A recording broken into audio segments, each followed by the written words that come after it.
welcome back to our podcast, Let the Wheel Decide, with your host, Nico. Cassandra. And Sarah. Today, we're gonna be talking about the CEFR scale. And like every single one of our podcasts, we're gonna explain to you the dynamic. We're gonna let the wheel decide who asks the questions, and we're gonna let the wheel decide who answers them. So, to start, let the wheel decide who's gonna ask the questions. Okay. Cass, you're gonna be asking the questions. And now, close. Now, who is gonna be answering them?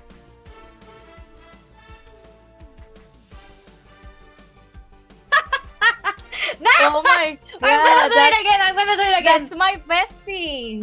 Stop. I'm gonna do it again. I'm gonna do it again.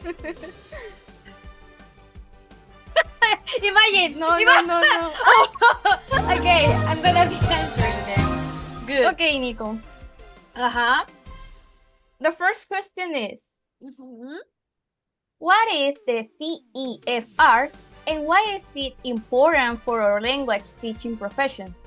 So, from my understanding, the CEFR is a scale that talks about how the student's language, the student's language learning of our students progresses, and how it basically starts from a basis and then builds up from there, and that's how they learn a language. And it's basically how to explain it, like it's how you say like what level this person has of this language. And I think it is important. Wait, what was the second part? Why is it important? I think it's very important to understand our students' level on their language learning journey, so we can understand better what they can do and what they cannot do, so we know better what to teach them. Yeah, exactly. I also want to mention that it helps teachers to measure progress, plan lessons, and maybe, as you said, recognize the student levels of what can do and what can they do, so to achieve a better planning.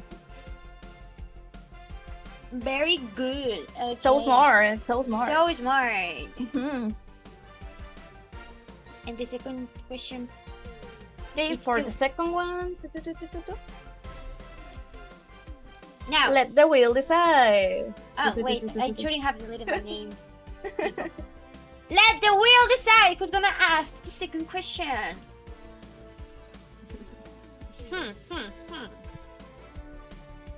I'm gonna be asking. Okay. Now who's gonna answer? Who's gonna answer? Well, imagine. Oh my God, that's your bestie. Ah! Okay, Sarah. You're gonna be answering my question. So, my Okay, tell question me. is, what's your opinion regarding the move from skills to modes of communication, especially moving from referring to listening, reading skills to the process of reception? Well, for me, I think it's very important to know about it because we can make our students understand a little bit more better of the language, not only with exercises. And nowadays, listening and reading are now seen as processes where students try to understand meaning, not just practice a skill. Okay, very well said. Now, moving on to the next question. We're gonna see who's going to ask that. Pam, pam, pam. Me again! Who wants to go to the first in Orlando? Me! Okay. And now, who's gonna answer it? Wait. Okay, yes. Sarah again! Okay. The next question is, Were you aware of the cognitive processes involved in reception and how they ease or hinder comprehension? Were you? Yes, I knew that listening and reading involve thinking and predicting maybe sometimes, and how to connect new ideas to what you already know. And understanding this maybe can help us to can help teachers support students a little bit more better. Okay, yeah, I agree with your point on how it really can help teachers understand their students better. Now, with the next question.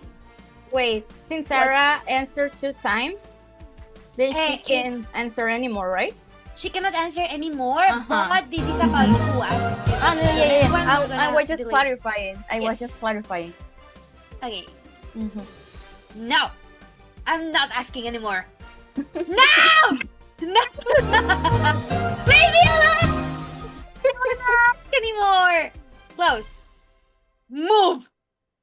No. Okay. Cass, it's Oh your my last God. turn to ask. Okay. And now we're gonna decide who gets to answer. But Sarah is not gonna answer anymore. Why? Why am I putting You're gonna have to ask me anyway because Oh my yours. God. Oh my god! I wonder who. The wheel is not willing today. The word is not willing. Okay, ask me. Ask me. Fourth question is 1, 2, 3, 4. Okay.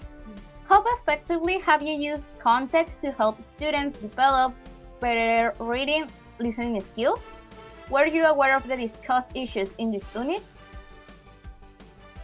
Okay, I think I've done a kind of good job utilizing context to help students because when I was a teacher, I used to always utilize context and the way my students thought about real life situations to help their English language journey so they could understand the way that the stuff that were being taught would help them later on in life in a real life situation.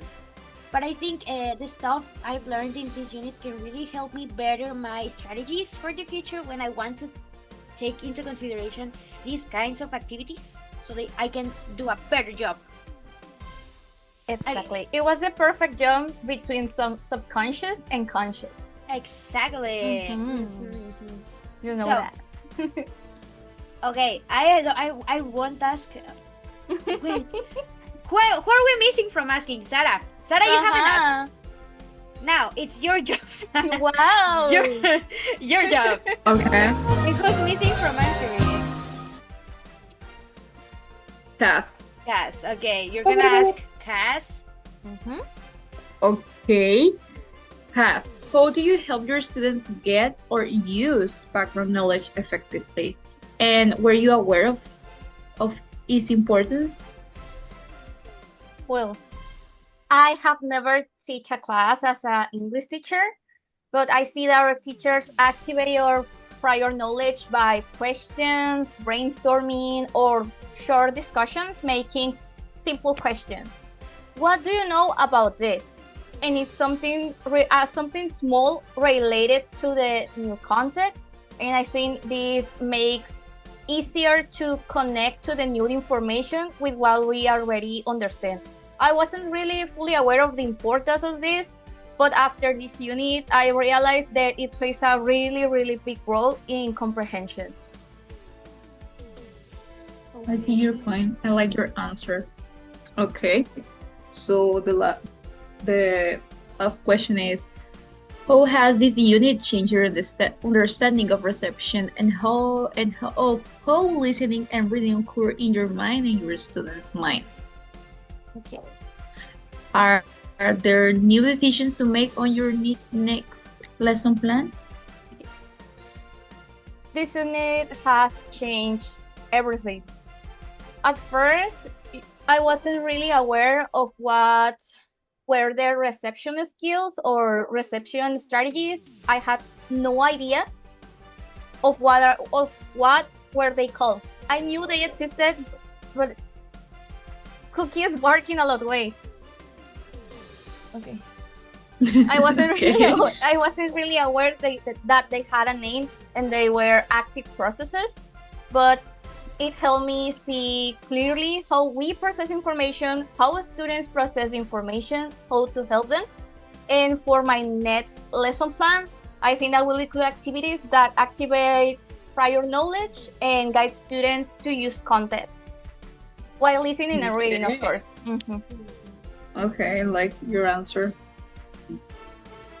Very well. Okay. Woo! Woo! Thank you very much, guys. This has been our podcast, Let the Wheel Decide. Thank you for listening to us, and we hope you enjoyed it as much as we enjoyed doing it.